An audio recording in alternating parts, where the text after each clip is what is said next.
Hello everybody and welcome back to World of Warships Legends. My name is Spartan Elite 43 and tonight we are taking our very first look, kind of, at the new Tier 6 hybrid battle carrier USS Connecticut. So, or should I say Connecticut, if you don't know how to pronounce it. The C doesn't actually exist. It shows it, it just doesn't exist. So, for those of you who don't know, it's Connecticut. Anyway, without further ado, let's get into the commander. We're running William Sims with Paolo DeRevel and Andrew Cunningham. We are running Flammable Cannoneer, Gyrating Drill Bits, Marksmanship, Reaching Out XXL, and Fight Fire with Fire. For our actual modules, we are running the AA Guns Mod 2. We are running Steering Gears Mod 2. This one probably isn't as necessary, and I didn't think about it, so I didn't like actually do it. Propulsion mod probably your best bet on this particular ship because you don't have rear guns, so you're not having to like zigzag. Okay, so just a thought. You might want to go with propulsion mod here. I didn't think about that, but that's why we do these videos, right? So I can review just how dumb I am sometimes at the like decisions. I'm so used to putting the same modules in the slots that sometimes I just don't even think about it. So yeah, propulsion mod probably your best bet here. Just because you don't have any rear guns, so you don't have to worry about it. Anyway, concealment module, I don't think anybody's going to argue with. That's pretty obvious. We are fully upgraded, and let's get into the loadout. So obviously you have your airstrike.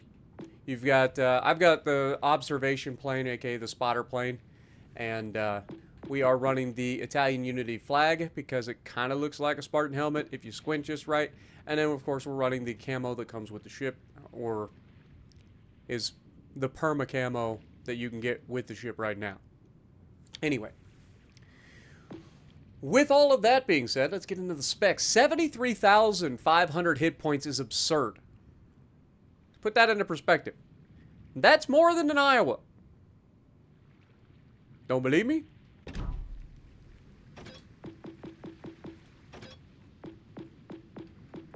Look, an Iowa. How many hit points you got? 72,800. Told you. Don't argue with me. Especially about American battleships. Anyway, back to it. That is a lot of hit points. And it's got a 23% torque reduction. So pretty solid in that sense. Not the greatest, obviously, but not bad. It's also absurd because it's 73,500 hit points on a North Carolina with Florida gun. We'll go over it. Aircraft. You have TBD Devastators with 3,500 hit points, maximum speed of 207 knots. They attack with 3 planes, so they drop 3 torpedoes. Detectability range is 10 kilometers, meaning people see them from a long ways away, meaning they can easily get out the way, meaning these are a little bit more for dum-dums. Or you get very lucky, because these are literally the slowest torpedoes on the planet. So, unless people are just absolutely incompetent, you're not going to land a lot of these torpedoes. Okay? That's just the way it is. However, you can use these torpedoes to force people into making turns and getting those self-crossfires. You know what I'm saying? Setting up a crossfire for yourself. Artillery. You have 2 4-gun 356mm Mark 11 guns. What that means is you have Florida turrets. You have Florida guns. That's it. It's just Florida guns. But for some reason, it's Florida guns that are just better, except for the accuracy. I don't know. The accuracy is just as bad as Florida, but it reloads faster, so it doesn't matter as much that the accuracy is absolutely awful at least 6 out of 10 times. You will get some absolutely spicy salvos occasionally, but more often than not, you're going to get a shotgun out of these things that just make you want to cry. 180-degree turn time is 32.7 seconds. Firing range is 17.9. The reload time with this build is 28.4 seconds. Now, this was nerfed prior to this video, so it starts with a 30-second reload. I think I had it at 26 seconds before this, but yeah, it is a 28.4 second reload. And the gameplay you guys will see is post-nerf. So after the nerf happened, that's where you see the video. Okay, so don't worry. I'm not going to show you a pre-nerf version of the ship. I want to show you guys the current version of the ship. So Anyway, HE shell maximum damage 5,000 with a 30% chance to set fires. AP shell maximum damage of only 11,550, which is actually not that bad considering these are only 14-inch guns. Now remember, folks, these are 14-inch guns. You don't overmatch crap. Except cruisers. Some cruisers. Not all. But yeah, anything with 25 millimeters of armor or above, you do not overmatch. Meaning, you're going to find a lot of situations where you just find yourself in a situation where you gotta aim high. So you will see a lot of Connecticut's firing HE. And I disagree with this tactic, but people do it anyway. I understand that you're trying to set fires and get the perma floods with your torpedoes, but again, the torpedoes, in my experience, unless people are just absolutely idiots, they don't get hit very often. Maybe I'm just super bad at it, I don't know.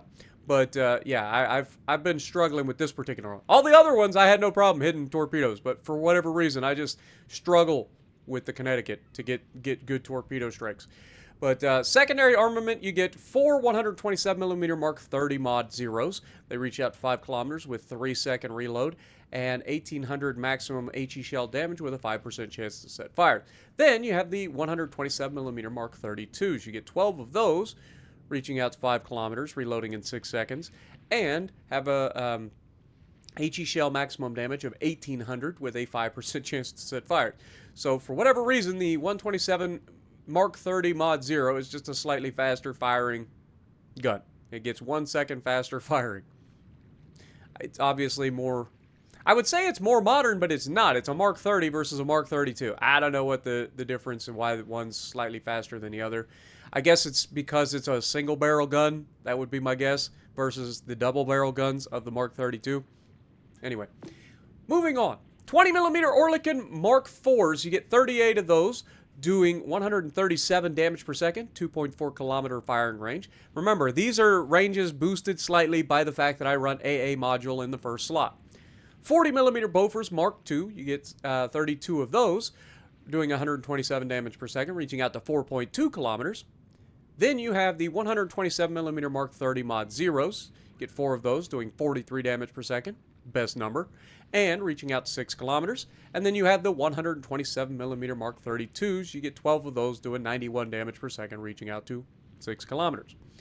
So, the AA on this is pretty freaking good. It's not the greatest. They will get their drops away, but once they do, usually they don't get the second drop. Because when they drop the first drop, they come through and all of their planes get shot down. Maneuverability. Maximum speed, 27 knots with this build. Again, you could drop gyrating drill bits and get a little bit more speed. Turning radius is pretty solid, 760 meters, with a 13.8 second rudder shift. Again, it's a North Carolina hull. I know that I said you can take steering gears off. I still use the angling. We'll go over the armor in a moment, and I'll show you why. It is a North Carolina hull, not the Florida hull, even though Florida and North Carolina are the exact same fucking ship. That Florida is just North Carolina before it was North Carolina. So, it's weird. Anyway, sorry about that. Concealment. Detectability by sea is 12.2, which is ridiculously good. Detectability by air, 10.3, and guaranteed detectability is 2 kilometers. With a smoke firing penalty of 12.3 kilometers, so pretty solid. One of the things that everybody always asks me, why is the smoke firing penalty always higher than the surface detectability? That makes no sense. Why even bother firing? But they always forget. If you fire your guns without smoke, your maximum firing range determines your detectability at that point. So, in our case, our maximum... Whoop! Wrong button. Our maximum firing range is 17.9 kilometers. So, if I fire my guns without smoke, I'm detected at 17.9 kilometers. In smoke, I'm detected at 12.3. So, keep that in mind. And I say in smoke. You don't actually have to be in the smoke. You just got to be behind the smoke for whatever has line of sight on you. Okay? Anyway, enough about that, but that's one thing that everybody always gets on me for. They're like, I don't understand how the detectability is in smoke is always worse than the detectability by sea. It doesn't make any sense. I'm like, because you're firing your guns. Okay? Just got to remember that small detail. Now for the stats. Now this is the part where you guys are probably going to laugh at me because I've played this ship way too many times. But I'm telling you, I have not had a bad time playing this ship. I've just been a part of so many godforsaken blowouts in this ship that it's been absurd. Absurd. I have never seen so many games end so quickly. It is ridiculous. I'm talking like 8 or 9 to 0. Like 8 to 1 or 9 to 0 games. Like, it's absurd. Every single time I take the ship out. It's ridiculous. Anyway, so let's go over the stats. 65% win rate in this ship. So, yeah, she good. But again, I've been part of so many blowouts, it's ridiculous. I have played 23 battles in this trying to get a video for you guys because I want to get a specific type of video. Showcases the strengths, the weakness, you guys know the deal. Main gun accuracy, 46%. What does that tell you? Despite getting shotguns, you're still shooting 8 guns over the bow. You're going to get a hit, okay? So keep that in mind. But 15 victories, 8 defeats. My average warships destroyed is 1.5. I've gotten multiple Krakens in this thing. Damage to ship average is 82,000, which I think is pretty solid for a tier 6 battleship. Been shooting down a lot of planes, averaging 9 planes per game with this thing.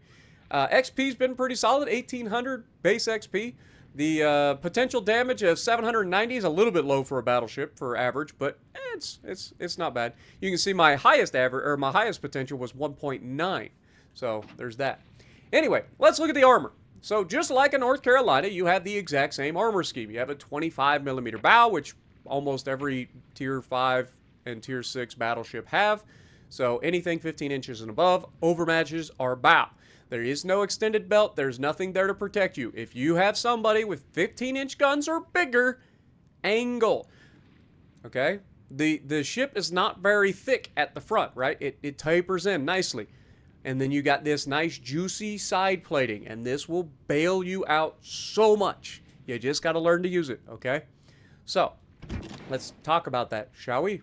Get rid of the torque protection and go with, get rid of that, go with this. So, as you can see, you have 32 millimeters of upper side plating. Why is that important? Because nothing will overmatch you. At your tier, nothing overmatches 32 millimeters. So, the worst thing that you can ever face is a tier 7. Unless, of course, you fail division a tier 6 into a tier 8 match, but that's a tale for another time. That's your fault. Anyway, the only thing that can overmatch your upper side plating is Yama Musashi, 32 millimeters, right? That is it, okay? So you've got very good side armor. And you have a 305 millimeter belt that is protecting your citadel. Sort of. Your citadel is stupidly below water. You are not taking citadels in this ship unless certain conditions are met. And we will talk about that. But first, let's talk about the raised flight deck, okay? This side plating is only 19 millimeters. This is a huge weakness. This is why I keep telling everybody, shoot this. Aim high. Shoot this. It goes all the way around the ship, right? If you aim at the front, you got to be a little bit more careful because that's slightly angled. And you also have turret faces protecting that a little bit. But if you can hit the sides of this thing, whether you're shooting HE, AP, or SAP, it doesn't matter. The sides of this thing is a damage sponge. It will chew and chunk these things to pieces. And this goes for all of those carriers, these hybrids. They love just giving up a ton of damage with the broadside of their ship. So keep that in mind. Instead of shooting at the side of the ship, shoot a little higher. You know, aim high, like the Air Force. Okay? So, now that we got that out of the way, also, it does have an armored deck of 32 millimeters as well. So, again, you can be pinned with plunging fire, but it will prevent a lot of stuff from, armor-piercing bombs. Some armor-piercing bombs won't be able to pin it and citadel you, because it is very thick to your citadel. So, there's a lot. Okay? So, keep that in mind. Moving on. Again, citadel, way underwater. You don't have to worry about getting citadeled unless you are at range, broadside, and people are shooting and getting plunging fire. When that shell's coming in and hits this 19 millimeter side plating on the freaking raised deck, it will penetrate and go straight down into the citadel. So you can absolutely citadel these, but it's usually at extreme ranges at like 16 kilometers and beyond. Or, conversely, you go through the bow side plating and you get a shot that goes down in. Or they are turning very hardly. You have to turn very hard to raise this citadel enough to get citadel. But that being said, you will still take a lot of damage. That armor that you have here, if it gets pinned, is almost guaranteeing full penetrations because it is very thick. So if they go through, they're going to get full pin damage. You may not always take citadels, but you're going to get chunked. Okay, so keep that in mind, all right? A lot of people just don't understand how that works, but hopefully this has made it a little bit more clear for you guys. Overview. Tough, above average base HP rating. Airstrike can request an automated air squadron that drops projectiles in the designated area. And big target, above average superstructure size. But it doesn't make it it may be a big target, which is what we just went over with all of the areas that make it very easy to damage these things. But it doesn't have the extended, like, spotting range. Like, you don't, it's very sneaky for its size. So use that to your advantage in these things. But Connecticut. A hypothetical design of a battlecruiser combining the ideas of various hybrid ships that developed in the U.S. in the second half of the 1930s.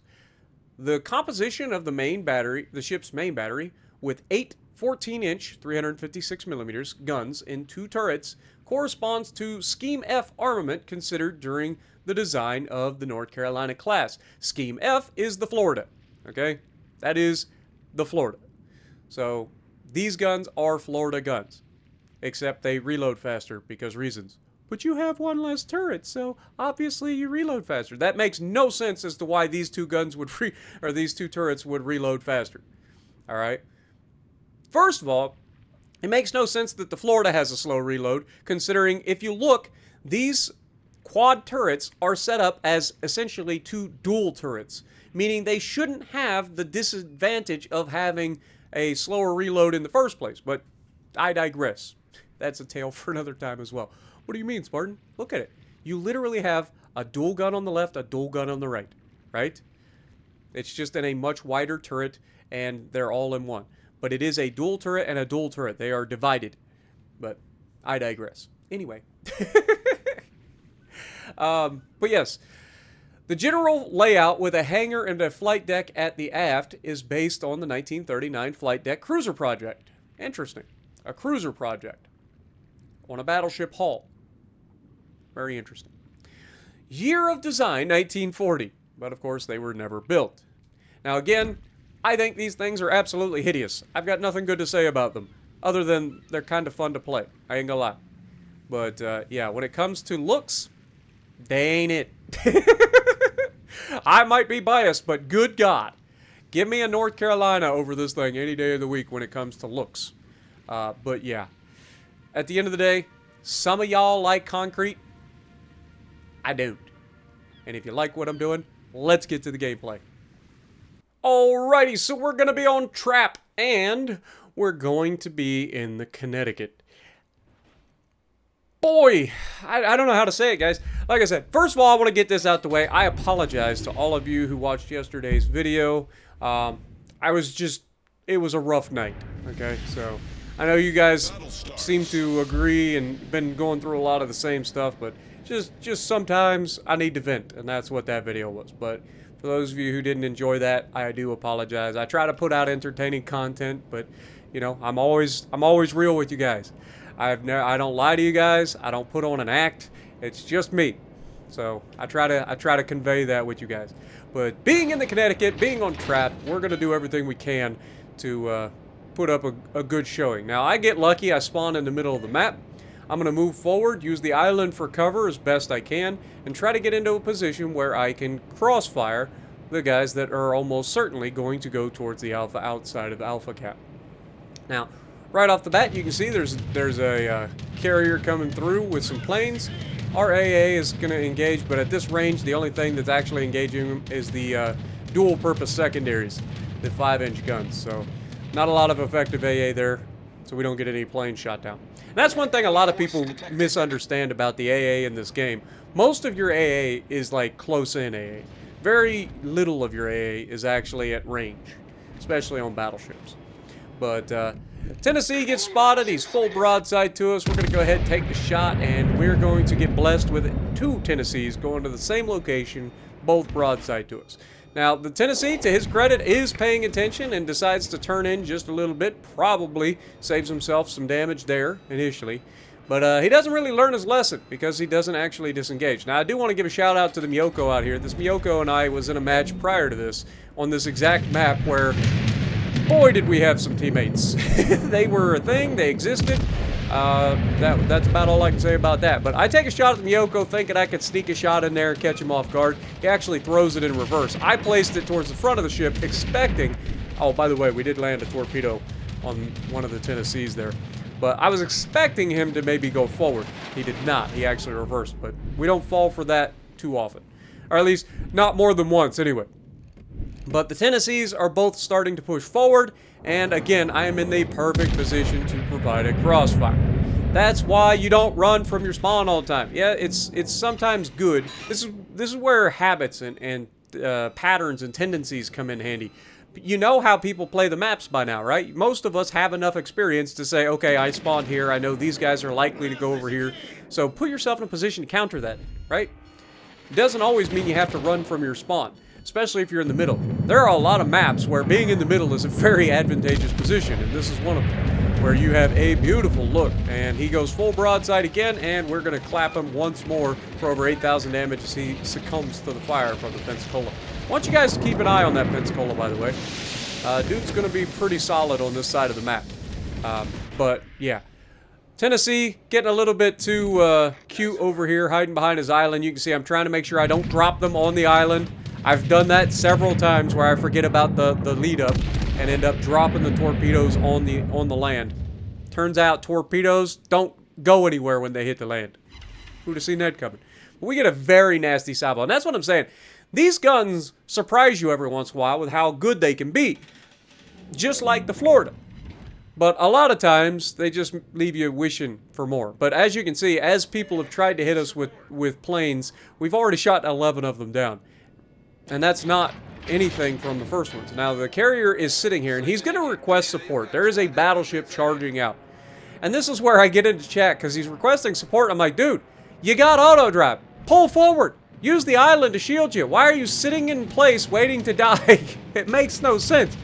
Carrier players got to do better, man. Like, they will sit there and die in one spot. It's like, dude, they give you a way to move your ship without ever having to worry about, like, stopping what you're doing, right? So just use auto drive. But I'm here in a good spot. As soon as this rook comes out of his little hidey hole, he's going to be in a bad spot. And we take the shot, and of course we leave him with just enough for somebody else to kill. Shocker. But he goes down, and now we are going to rotate around the left side of the map. As you can see, our team on that side is struggling. I know what you're thinking. Spartan, how do you say they're struggling? We have a battleship over there that's in a good spot for a crossfire. You got 2 other battles, or you have a battleship and a cruiser all the way around the corner. They're all in a good spot. Now here, take a auto drop location. Didn't even bother trying to aim it. I just wanted to get the torpedoes away. That should force the King George to move, and it does. And look at this perfect freaking turn that I forced right in front of our battleship. And our battleship waits and fires too early, and then ends up just doing absolutely nothing. Like, I can't do it for you, my guy. I literally forced the man to turn broadside in front of you, and you get up. It doesn't take a rocket scientist to land that shot. But, as they're trying to drop us here, I thought they were dropping directly over the side, and we're going to drop them on the island. But they actually dropped chase torpedoes, and they caught up to me relatively quickly, which is not ideal. But we only take 1. It's no big deal. We're going to get away from that. We've already shot 18 planes down at this point, which, again, just goes to show that these things have ridiculous AA. All of these hybrid carriers. If you're in a ship that has planes, you probably want to keep them away from these things, because you will lose your planes quickly. You might get a drop-off, but that's about it. If you try to circle back around one of these, you're done. But here we're trying to put ourselves in a position to counter the King George. We know he's here. We know he's capturing the base. He's currently spotted by planes, but of course I didn't have a line of sight. Now I do. So we're going to get our defense ribbon, trying to get rid of him. And we aim high up on the side. We know we're not going to citadel him. It's a King George, so we just go ahead and we aim high, get as many pins as possible. He, of course, shoots us with HE. Not a big deal. He's going to break some AA, set a fire. I got heals for that. It's not a big deal. But as he's trying to push away, you can see this time I adjust my aim because I know he's going to probably turn to the left here. And he actually turns back into the right. And that's going to screw me over because I adjusted my aim for him to make the left turn. We're going to go for the hit into the superstructure. We get a decent chunk. Not a great shot for us. But he does eat one torpedo. The other one did not arm, which is one of the downsides of trying to drop them close. But again, we leave him with just enough for someone else to kill. See the theme here? Shocker. It's almost like that's the thing. Now, I gotta hand it to this Devonshire. I ain't gonna lie. This Devonshire is a genius. And I don't think he was intending to be a genius. This man, I think, was launching torpedoes at the battleship behind me. And I just happened to come forward at the wrong time. And he's gonna have a wall of skill. I'm like, oh no! Didn't see this coming. I tried to turn in. I am going to take one right on the snoot. Not ideal, but we have a damage control for that, and then we get an absolutely beautiful salvo against this Andrea Doria, and he's going to have a bad time as we slap him for over 12,000 or 13,000 damage. So pretty solid salvo there, about as good as you're ever going to get out of this thing when it comes without citadeling things. But we're at 97,000 damage. We've completely controlled this match. We controlled the right side of the match, forced those guys out of the position. We came all the way back to the other side, forced those guys out of condition, or out of position. We take a shot at the Devonshire. Will we finally get a kill? Finally! We leave somebody with just enough to go back to port. Anyway, this is one of those weird times where I'm pretty sure I hit the island, but I'm not actually hitting the island. Maybe I'm wrong. But you can see I'm trying to figure out what I want to do with these torps. Andrea Doria is going to try to get evasive on me, so I'm like, screw that. I'm not going to drop my torps right away. We'll wait for him to get a little bit more comfortable. We'll take some shots into the superstructure, soften him up a bit. I want him to commit to a turn or something that's going to give me a better angle, but no, I ended up dropping them anyway. And will I actually land the torps this time? Come on, Spartan. I wish they showed. There they go. Bonk. We got him! Let's go. We got 2 kills. Again, if you wait for people to commit to their turns and if you plan accordingly, you can absolutely do damage with the torpedoes. But these are a lot harder to do damage with the torpedoes than, say, the higher tiered ones that have slightly faster torpedoes or more torpedoes, meaning it's a little bit wider spread. We take a shot here at the Ranger. We get a pretty nasty chunk on him. We actually get a Citadel, which is surprising, but we'll take it. 128,000 damage, and that is when RNGesus says, go f yourself. The Pensacola comes over and slaps the piss out of that little freaking Ranger. So I'm like, screw it. I'm going to shoot at the Miyoko. Remember, this is the guy that we already talked to in a previous match. We were having a good conversation about what was going on and having a good giggle about things. So I take a shot here and... Our team has taken the lead. Really? Really? Okay, fine. It happens. You got 8 shells. You're going to miss some. And everybody else is missing. So I'm thinking, okay, fine. We get another shot. Surely we won't miss this one. Maybe we aimed a little too high. So we're going to aim a little lower this time, closer to the waterline. And then I realize he's slowing down, and of course I take the shot, but I'm about 2-3 seconds too late, and he's already gone. So we got screwed there at the end.